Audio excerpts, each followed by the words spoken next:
Blog Talk Radio. Welcome to the Institute for Personal Development, Kriya Yoga Ashram, where total consciousness is the new frontier. Kriya Yoga is union of the individual with the divine. Join us as we explore the practices to initiate this process. Good morning. Welcome to the Voice of Yoga. Let's Talk Consciousness. I am your hostess, Lisa Winton, and with me is Kenny Toy, also known as Swami Jayananda, founder of the Institute for Personal Development, located here in Hampton, New Hampshire. Good morning, Swami. Thank you for being here today. How are you? Good morning. I'm doing pretty good today. How about you? Well, I'm doing great today, too. Thanks for asking. And we'd like to thank you all for tuning in.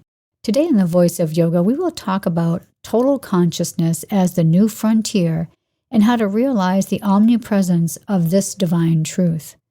In this show, we will talk about being that place in consciousness where the divine will expresses itself as you. Listen as we discuss the statement, "One with God is a majority," as the pioneer stands on the divine principle in the perfection of being. Spirit is the self-existent power of one life. Welcome to the Voice of Yoga. We are talking consciousness. Join the Kriya Yoga Spiritual Advance to get the light in your soul and be the light of the divine principle on earth. Swami, I see the title of today's show is Being the Pioneer Perfector of Truth. What can you tell us about this title? Yeah, I think what we want to discuss in this show is the idea of being a pioneer of greater human potential today. And of course, what is human potential in a model that states the unreality of the entire human experience, which may seem like a contradiction, but there's a reason for the false sense of existence. And for this, I go to the Hindu myth. God being all becomes creation for its amusement. This makes the everyday challenges, problems, pressures, and profits and pleasures more like cosmic TV than a real something. But we are looking for a solution, not a relief. So I guess when I heard the title, Being the Pioneer Perfecter of Truth, I guess the first person I thought of automatically was Jesus. So who or what do you think would be in that particular category, a pioneer of truth? Well, the term we use in Kriya Yoga is enlightenment.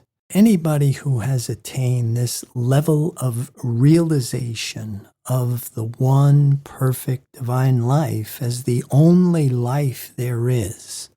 Not just those that can say that, not even those that believe it, but those that can demonstrate divine law with scientific certainty. That to me is the pioneer perfecter of truth, the one who demonstrates divine law by proving the perfection of the divine creation. So Swami, it seemed to become a pioneer of this divine truth. Surely there must be some sort of procedure or initiation along the way? Well, in Kriya Yoga, we talk about the flame of initiation. Or the other thing is this idea of the term darshan, where one gets a boost in consciousness by being seen by an enlightened soul. And we have some great examples of these sturdy pioneers of truth, like you said, Jesus, Mary Baker Eddy, Joel Goldsmith. Many of the early Christian scientists were demonstrators of divine law. But the question now is, where are they today? It doesn't seem like you can just sign up for a course these days, and then after your classes are finished, you're coming out with the ability to demonstrate divine law with scientific certainty. One of the things Mary Baker Eddy is quoted to say, "I have saved you 50 years of study." And I think this is what she means. When you are in the presence of someone that has this level of consciousness, they lift you. As Jesus said, "And I, if I be lifted up, I draw all men unto me." And so my experience is there is a huge lack of immortals that we can turn to for this assistance, which means now we have to try and, rather than dismiss the whole thing and accept mortality and the imperfection of the human experience, we must become pioneers of the divine principle. And without a boost, one must bushwhack their own salvation. So we have to educate ourselves, oftentimes from a book, to get the information and then translate everything into direct experiences. I can attest to this because I've done this for 40 years, trying to figure out what the books are saying.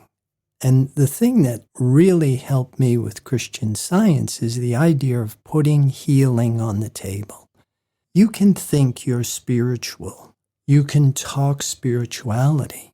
But unless you understand yourself spiritually to the degree that you're able to change the outside picture, you have to understand that what you're calling truth is not the one true truth. I think it's very interesting. And you had said you can't really just take a class and all of a sudden, become lifted up. But I do remember reading about Mary Baker Eddy. I think she held the classes and her students were actually expected to go out and demonstrate. Is that correct? Yeah, there are sightings where after 3 or 4 classes, she sent her students out to take patients, to heal the sick. And they were coming back with things like healing deafness, healing blindness, not fixing a bad mood. But this is what I'm talking about. You and I, we've gone to a number of lectures.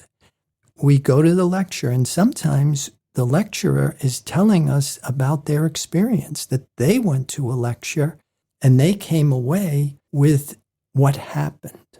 They went there in crutches. They walked home. We go to these lectures, and sometimes I went where I was having a lot of trouble walking, and I would go to the lecture and I would come home talking about what I heard. So there's a difference. And that's what this being a pioneer, perfecter of truth is all about. It's about educating yourself, not accepting the limitations, the lacks, being able to prove the divine creation is right here, right now, and functioning. Somebody had mentioned earlier about the everyday challenges, problems, pleasures, and profits, and how they seem to be more like cosmic TV than a real something. You said that we're looking for solutions and really not relief, but that's how we seem to be wired now. We have a problem, now we need to find a solution. So how is it we should move forward into a different framework of thinking? Well, we definitely have to depart from the collective consensus. A lot of these prevailing beliefs just keep us in this limited sense of self, have to go. And you really want to have a system that is tried and true. And if you can, stay away from anything that is geared towards managing problems. The minute you start to accept there are problems, you're under the law of karma. You have a belief in 2 powers. You're in the cycle of death and rebirth. You're working with the mind that can't bring forth the divine image. These become the new telltale signs. What it is that I'm following is not going to offer me the spiritual promises you get in Scripture. Liberation, freedom. These are words in a book, but when you refer to freedom as freedom from the belief in matter, freedom from the law of karma, now you've given it an evidence procedure. So let's just get right to the meat of things here. So let's talk about truth. And What does that really mean for us to become perfecters of truth? Truth is the realization of only one perfect divine life, and beside truth, there's no other. Spirit is a demonstrable principle and the only power in the universe. So what is happening on the material sense level can't be real. By saying this, believing this, denying this, leaves you defenseless, walking among non-existent powers that can seem to kill you. And so we really have to look for what is missing, because truth in consciousness heals the sick, reforms sinner, raises the dead. And if we are not getting these divine qualities in our external experiences, then we have to know what we're calling truth isn't the one true truth.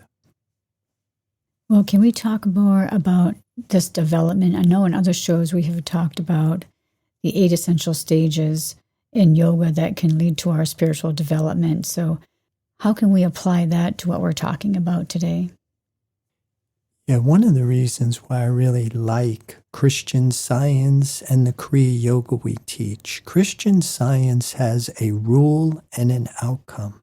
The Kriya Yoga we teach are practices designed to initiate a process. So even those 8 essential stages of yoga that you mentioned, your first 4 stages of yoga, yama, niyama, asana, and pranayama, those are practices. And they'll translate into skillful use of thought, skillful use of breath, skillful use of water, skillful use of food, skillful use of exercise. They're a path of action, a path of knowledge, a path of devotion.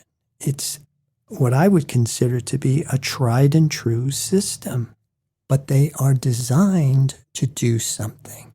Your last 4 stages of yoga, pratyahara, dharana, dhyana, and samadhi, they are the same practices experienced at different levels of consciousness, different degrees of awareness.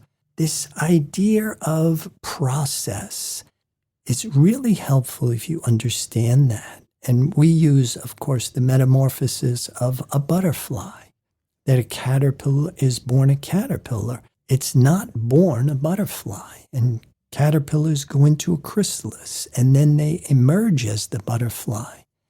And the same is true with this process defined for humans.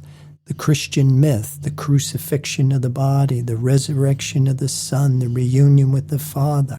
Scripture speaks to us in parables and in stories and mythology. And so it's our responsibility to be able to understand and translate what these stories in the Bible really mean. We're going to pause right here to hear a word from our sponsor. So listeners, we'll be back with you in just a few moments.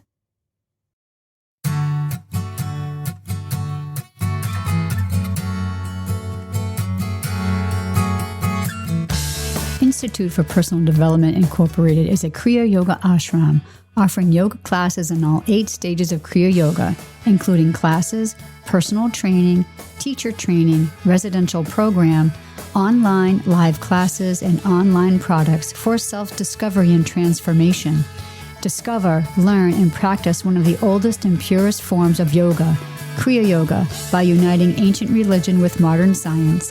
Visit www.ipdtransform.com. Namaste.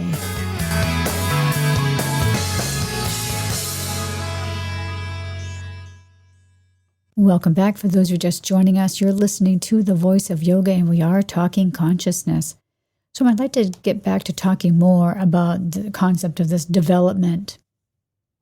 Yeah, these stages of development. It's interesting to start to understand that when you're in your human state, you're actually in a larvae state.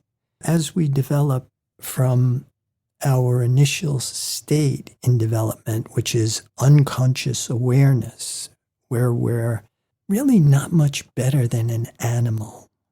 We are instinctual, we're reactive, we're emotional.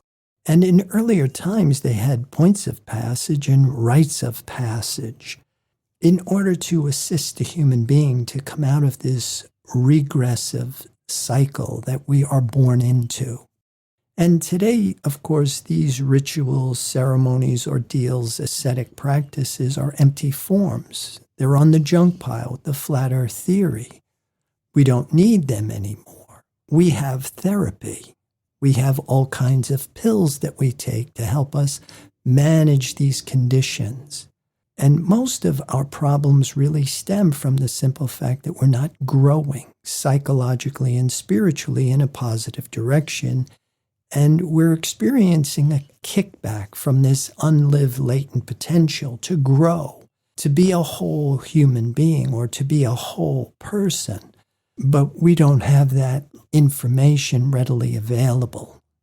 So we accept ourselves in this larvae state and we try and develop what really isn't there. And we try and figure out how the unreal became real. And so again, in order for us to move beyond these limitations that we are collectively experiencing, you're going to have to be a pioneer for your own salvation. And one of the initial steps that you can take is this idea of the new covenant in the Old Testament and what really isn't here. And we try and figure out how the unreal became real. But what we don't have is any kind of leadership in how to come out of this collective consensus that we are finite mortal beings and that we have problems, which then leads us to the opportunity where we have to be a pioneer perfecter of truth and work out our own salvation, working from books and maybe getting some sort of help from lectures and tapes and things of that nature. But you really have to begin to prove what it is that you're believing in will now start to demonstrate. It does have a profound effect on the outside world. One of the initial steps we take in this process really came from the Bible. In the Old Testament, when they talked about the new covenant, where Jesus talks that we must be born again of spirit, these are all clues as to what we have to do. And to help us understand this, I have a soundbite here from Herb Fitch, Thunder of Silence, Class 1A. And if anybody is interested in the full audio file or the complete program, you can get this at mysticalprinciples.com, and I'll play it. And this second son was also fathered by Abraham. His name was Isaac. Now in itself, the story would seem to have no meaning. A man of 90 becoming the father, almost 90, of a bondmaid's son, and then at 100 becoming the father of his wife's son, the wife being 90 years old at the time. And perhaps we might even have passed that story and said, so what? It's that Old Testament with the God of wrath and vengeance, the God who isn't even God. But along comes Paul and says, these events represent the two covenants of man, the birth of Ishmael to the bondwoman, fathered by Abraham, and the birth of Isaac to the free woman, his wife, fathered by Abraham again.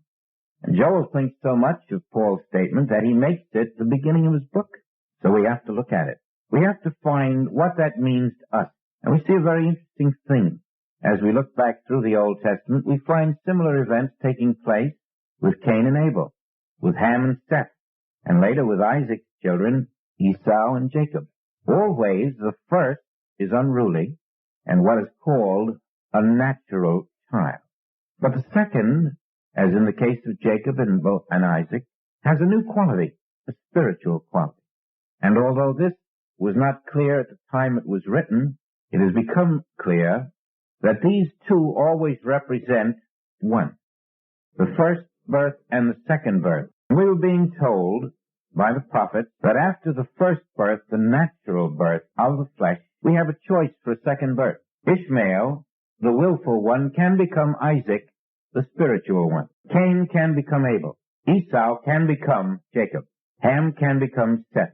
And along the line we find finally a Jesus who is both, and doesn't become two, but is two in one. First the man, and then the Christ. And this is the teaching there. Ishmael represents this world, each of us, born of the flesh, in our own will, in the will of our parents, destined to move in a world of matter, striving to find ourselves, to fulfill ourselves, believing the things we see, believing only what we can touch. And yet, the second birth is not of the bondwoman, the woman who is a slave. The second birth is of the freeborn. The second birth is the birth of Christ in us. The realization that I am not a material being laboriously developed in a womb. I'm something else. I am born of the substance of God. I'm more than just a physical form walking the earth. I'm more than a mind. I am a substance that never dies. I am a substance that knows no evil. I am a substance that has power over every evil on the face of the earth. I am a substance that can never lack. I am the very substance of God. And this is the meaning of the birth of Isaac. And in Kriya Yoga, we symbolize this second birth by the union of the individual with the divine. When we first come in our physical form as infants, we seek mother. As an infant baby, if somebody out there does not like you, you're going to die. That's the bottom line.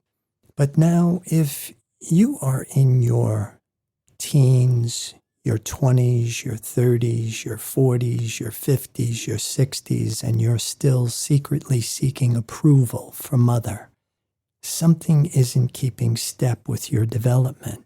You are still born of the flesh. And this second birth that we're talking about is really important because we want to separate from our attachment to things that are visible and tangible.